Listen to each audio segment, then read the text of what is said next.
Kita ng mga kotsero sa Vigan City, Ilocos Sur, apektado umano dahil sa madalas na pag-ulan. May live report si Tere Sondayon. Tere. Joan, sa opisyal na pagpasok nga ng tag-ulan, panibagong pagsubok na naman ang kakaharapin ng turismo ng Ilocos Sur, partikular sa mga kalesa.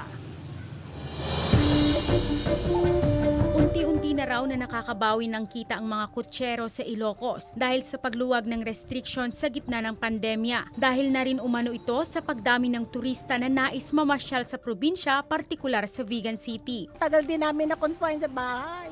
So, we find it na ito na yung opportunity para baka mamaya magtag-ulan na hindi namin masabi kung kailan tayo lalabas ulit para pasyal-pasyal. Pero tila naging panandalian lamang ito dahil sa pagpasok ng tag-ulan, inasahan na naman daw ng mga kotsero na hihina ang kanilang kita. Wala rin daw kasing nais lumabas ng kanilang bahay tuwing umuulan. Minsan ma'am, wala rin kaming kita. Noon, meron kang maiuwing pambili ng mga bigas, yun, mga ulam. Pero ngayon ma'am, mahirap kasi umuulan na. Hindi na rin umano sila lumalabas para mamasada dahil alam din nilang walang mamamasyal na turista. Pero ayon naman sa Vigan City Tourism Office, sa ating mga kalesa, mas mababa lang siya compared doon sa summer. Minsan ng mga turista kasi, hindi sila comfortable minsan kapag umuulan.